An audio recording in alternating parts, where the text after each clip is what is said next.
Hello, souls and demons, and welcome back to the show. Today's story is called INSANIA, written by Tuaway. I hope you're ready for a wonderful story. So why don't you prepare yourself by sitting back, relaxing, and enjoying the show. You wake up as the sun begins to crest the tip of your tent through the canopy of overhanging trees. You hear faint muttering, people talking in hushed whispers for the behoof of your rest. The crisp morning air leaves your sinuses dry and your throat parched. As you turn to reach for your canteen, you hear something being gently called, carried on the early morning circus of bird calls and bug chitters. It's your name. Walking in full, you peel open the tent flap to see three close friends of yours, already around a small, crackling fire. As they turn to you, warmth and happiness wash over you. An arm is outstretched, holding a mug of hot fluid toward you. There couldn't be a better place and time to be. This is the life.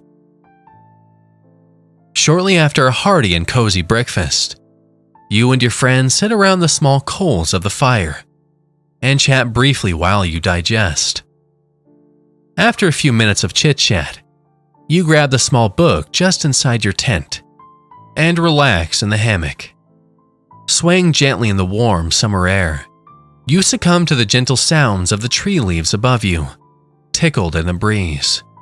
Your eyelids close, depriving you of sight and nourishing your other senses with the discreet serenity of nature. Ouch! You feel a small thud, followed by a sharp pang on your upper thigh. You jolt back into a state of awareness and slap the strange little nub of fuzz out of your lap. One of your friends comes over, and the two of you examine the little nugget that saw fit to join you in the hammock. It's a baby bat, looks like, your friend says, poking it with a stick. The bat writhes and wiggles on the ground. It's obviously hurt and scared, but there's a distinct lack of options for what to do with it. As the two of you keep watching the bat, its twitches cease, and the struggling creature goes dormant. Perhaps it was badly injured by the fall, you ponder aloud. A somber air descends on the camp. The sky begins to darken.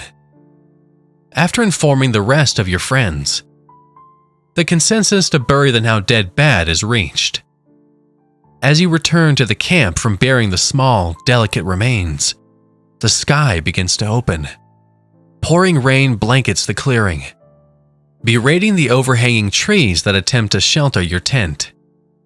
The pitter-patter of thick raindrops serving as a eulogy to the small, lonely mammal. Moments later, everyone is in the truck, sheltered from the sudden downpour. You look to see your friend next to you leering into his phone, forlorn and frustrated. Well, it came out of nowhere, but it's not going anywhere anytime soon, they say with an angry tone. How long until it passes? You ask hopefully.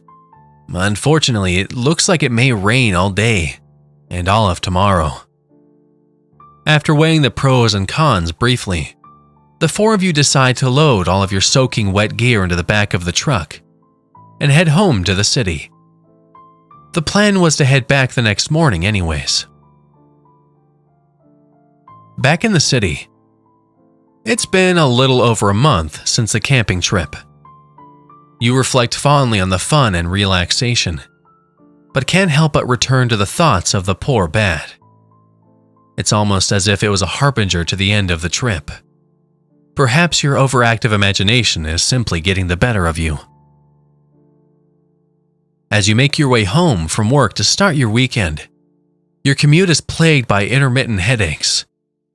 Every time your train screeches on the rails, every car horn that honks, every baby that wails feels like a needle being driven into your brain. Despite the headaches having all but ceased, you race to the medicine cabinet in your bathroom as soon as you arrive home. A small handful of over-the-counter pills are washed down your throat by a tall glass of cool, crisp water. Maybe you should just lie down on the couch, just for a few minutes.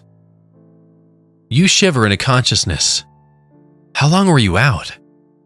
The sun's still up, so it couldn't have been too long.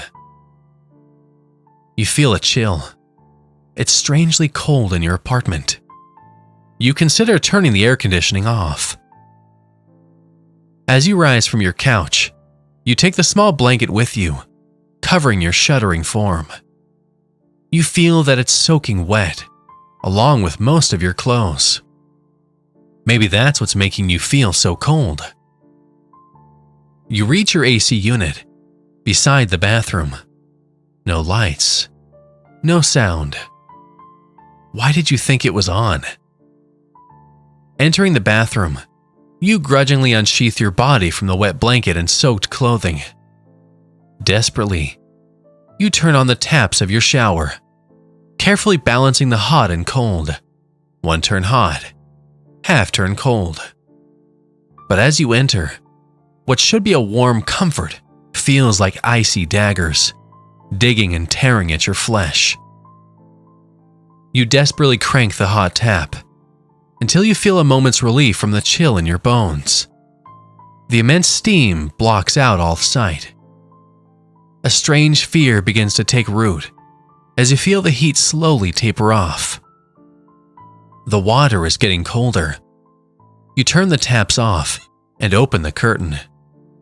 Shivering, naked and wet, you turn to grasp your towel. All heat gained in the shower feels lost already. In a shambling whirlwind, you bundle yourself up in layers and retreat to the covers of your bed. You're exhausted. You probably just need to sleep it off. You wake up to the icy chill of winter air. It is winter, isn't it? No matter, you have important things to do. But it's so cold in the apartment. As you rise out of bed, you begin to pack for your upcoming camping trip, when something catches your eye. What is it? Maybe a mouse? An irrational terror takes root. You follow the small, furry thing into your bedroom and corner it, grabbing the hairbrush from the counter and wagging it at the small lump of fuzz. The brush rattles loudly. Staring at the potential intruder, you recognize it as a friend of yours. You met camping, but you haven't seen them in a very long time. It's the little bat. You drop the pill bottle you held fiercely in your grasp and scoop up your friend. You walk over and sit on your couch. Your furry little pet stays in your lap. Why was I packing? You ask the bat, who looks just as confused as you are. You realize that you don't really need to pack anyways, because you're wearing half your wardrobe. Why don't people dress like this more often? It seems so efficient. Boom, boom. A thundering raucous sound comes from the door. Oh no. Could they be coming for you? Why now? Who are they? Yo, open up. You haven't been answering your phone and you weren't at work today. You recognize the voice. This person is a friend. You go to look through the peephole, but there's no one there. The bat retreats to your pocket for safety. As you continue staring for quite some time, the knock is heard again, but still, you see an empty space. I don't know you. Go away. You yell to the invisible intruder. What the hell? What's going on? The voice sternly responds. This is all very stressful for you. So you return to the only sanctuary you can find, the closet. Cupping your hands over your ears, in the darkness, you huddle into a fetal form, ready to begin waiting out this war of attrition. You rouse to consciousness. In a burst of clarity, you wonder why the hell you're in a closet, and why you're wearing a dress shirt over a sweater. You're incredibly sweaty and dehydrated. The apartment is uncomfortably hot. Checking your phone. It's Tuesday. What happened? Where did the time go? You have several missed calls and unread texts. There's a chair in front of the door, and small pills all over the floor in the bathroom. You feel a strange, firm lump in your pocket. It's a bar of soap. Looking at your reflection in the mirror, it's painfully clear that you are sick. You absolutely decide to call your doctor and try to get an appointment as soon as possible. But you're thirsty. Incredibly so. As you ready a glass and turn on the tap, the water begins gushing out. A fight or flight instinct kicks in, and you run to the other side of the room. The mere sight of the water gushing out of the tap is disturbing and terrifying. Yet, you thirst. Desperately, you try to inch yourself closer to the running faucet.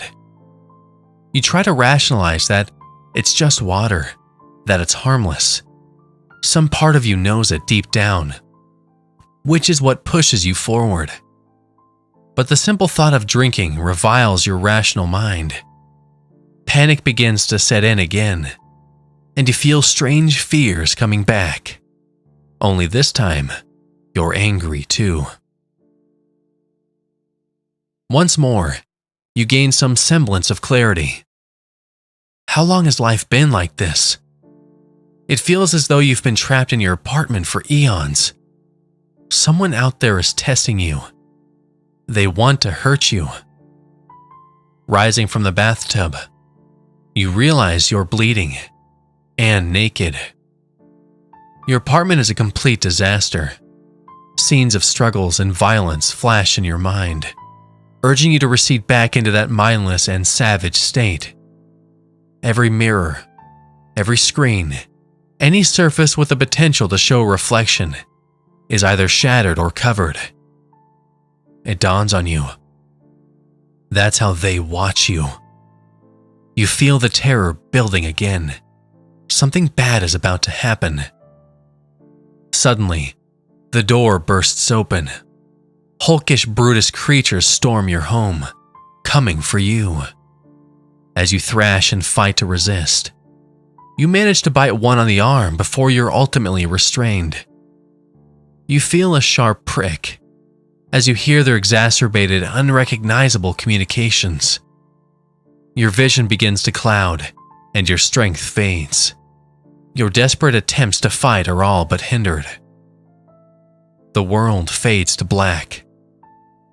Shackled. You knew this was coming. You failed to resist. It's almost impossible to focus on any one thing as you scramble for freedom.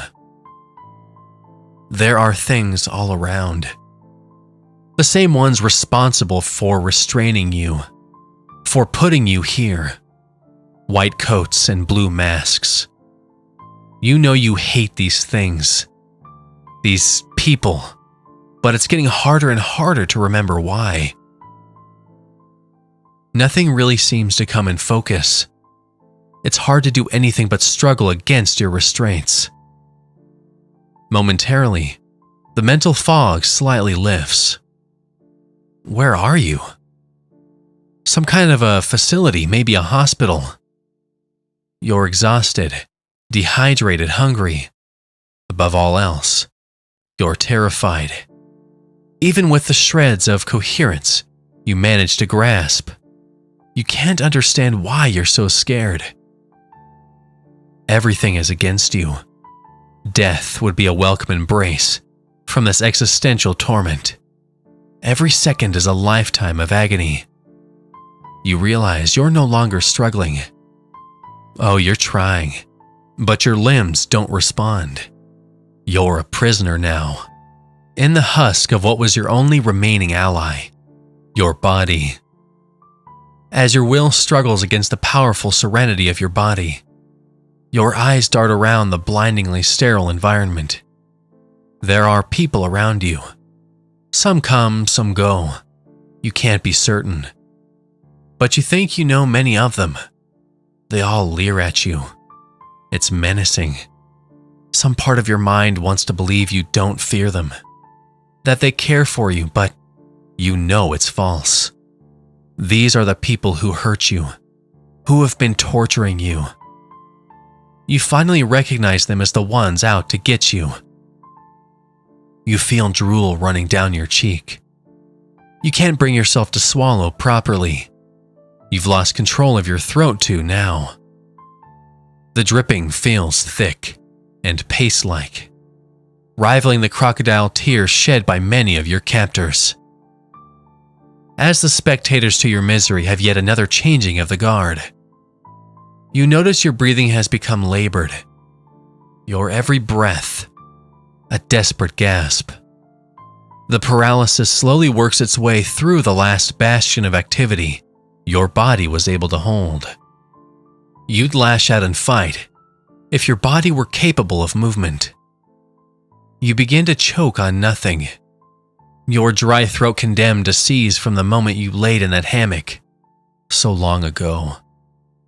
You drift off into the final throes of a peaceless death, scared, alone, and in agony. Another victim, claimed by rabies.